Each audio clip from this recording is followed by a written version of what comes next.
This is a Learning Commons instructional video.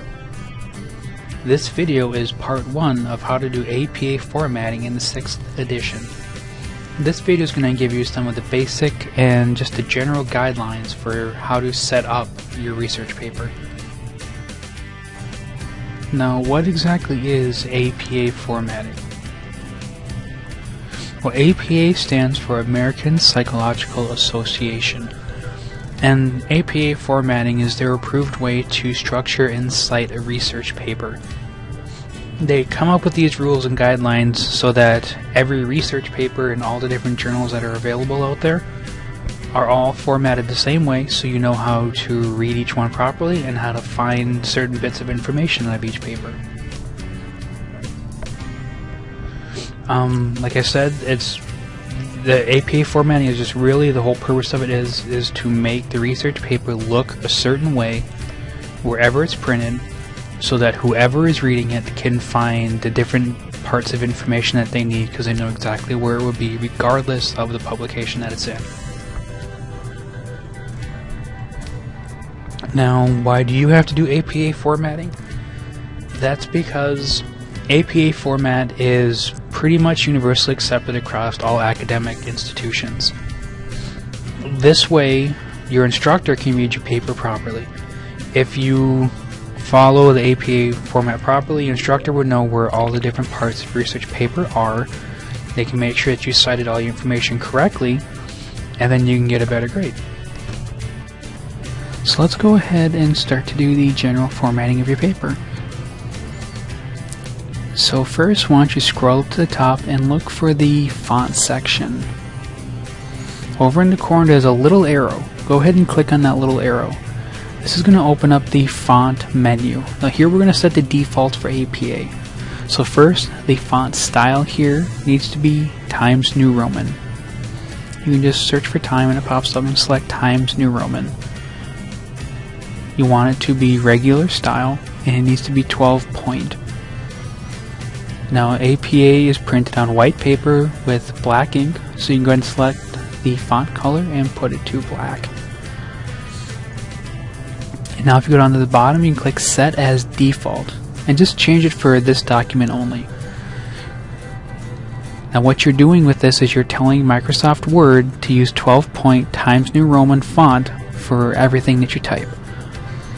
Now go over to Paragraph and select the same little gray arrow as you did for font. This will bring up the paragraph menu. Now looking through here, all APA papers are double spaced, so go to line spacing and change it to double. You also want to put a check mark next to don't add space between paragraphs of same style. Once you've done this, save as default and then change it for just this document and click OK. Now the last step here, go up to Page Layout, select Margins, and then select Normal. This will create a 1-inch margin on all sides, and this is the standard for APA formatted papers. Now this here is optional, but I think it's very helpful. Go to View, and make sure there's a check next to the ruler.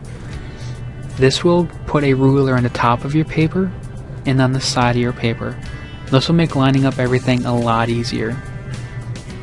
You can go back to Home, and now you are ready to actually start typing your paper. So first, you do have to put on a title page. So go to Insert, scroll on the top over to the right until you reach Header. And then you want to click on that and just select blank. Every APA paper has a header on every page. Now the title page is different than the rest, so you just select different first page. And now you can go ahead and type in the words running head, put in a colon, and then using all caps type in a shortened version of your title.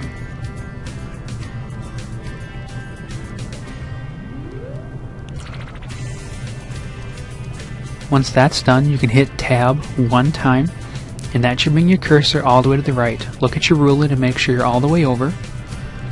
Now you want to go over to page number, select current position, and then do plain number.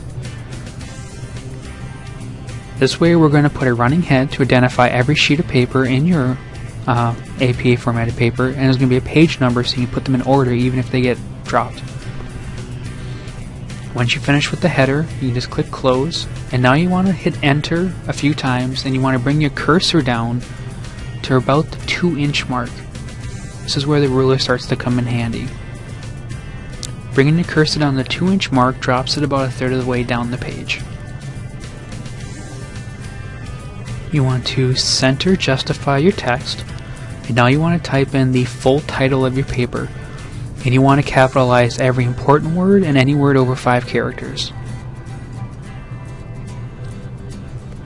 Once that's done, just hit enter and now type in your full name.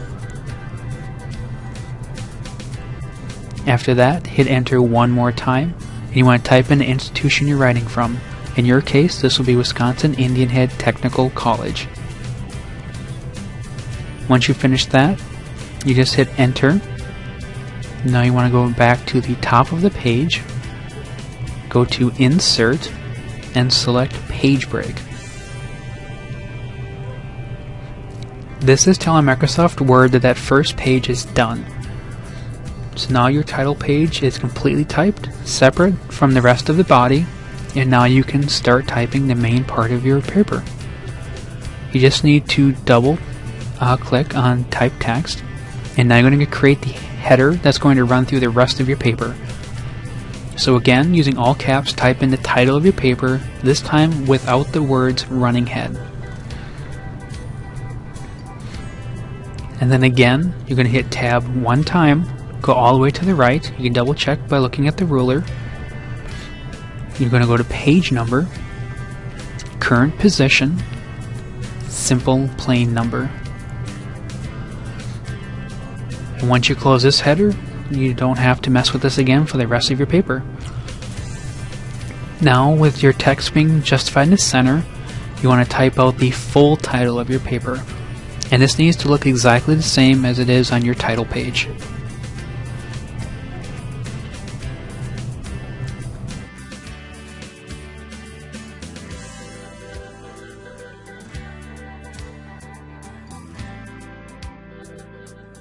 Once you've typed in the full title, you can hit enter one time to go to a new line, and now you need to justify everything back to the left. All paragraphs are left justified. Now you can go ahead and hit tab once just to indent for your new paragraph, and you can start typing your actual research paper.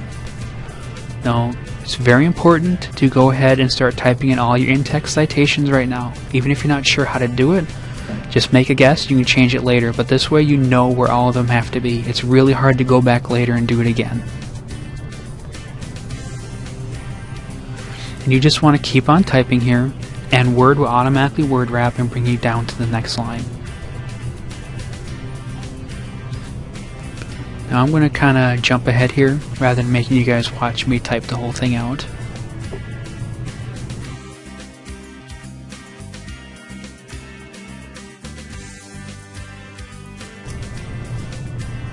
And you want to go ahead and look at your paragraph, and you can see how everything is nice and clean to the left. The right side's a little jagged, but that's okay in APA. The left side needs to all be left justified. Now you can just go ahead and hit enter to start a new line.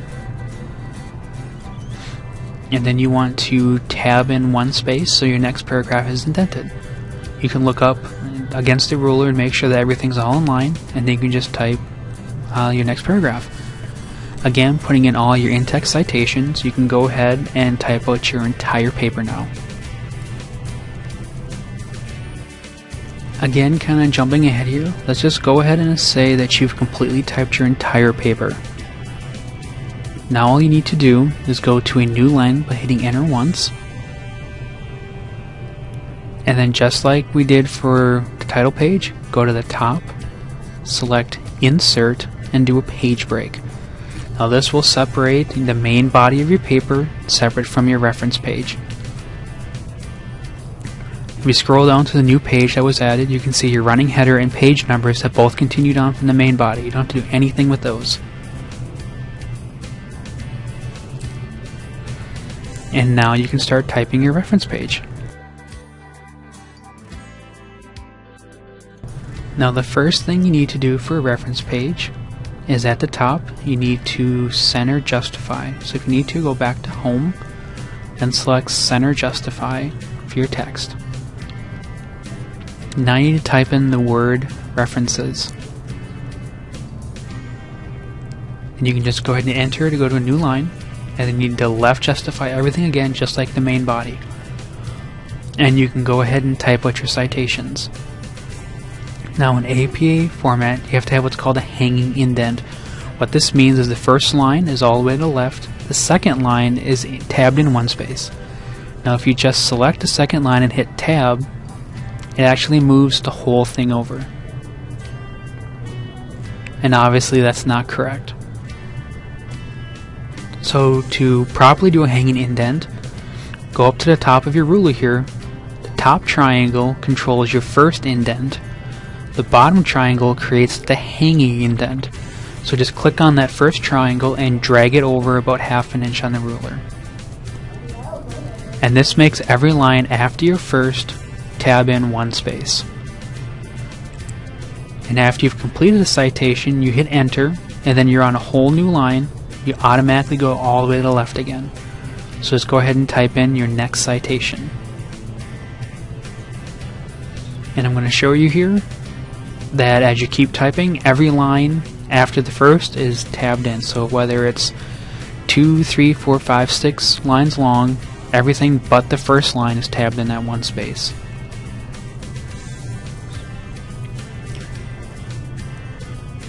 So that is all the basics on how to format your APA paper. If you have any questions, stop into the ETC or LRC. For more information on how to do individual citations, please continue to watch Part 2. If you have any questions about anything that you see about APA formatting, please stop into the ETC or LRC or go to apastyle.org. A great follow-up website with lots of examples is the Purdue Online Writing Lab. That website is owl.english.purdue.edu/OWL. You can also hop onto our screencast page to watch a bunch of other helpful videos. And that website is www.screencast.com/users/WITC Learning Commons.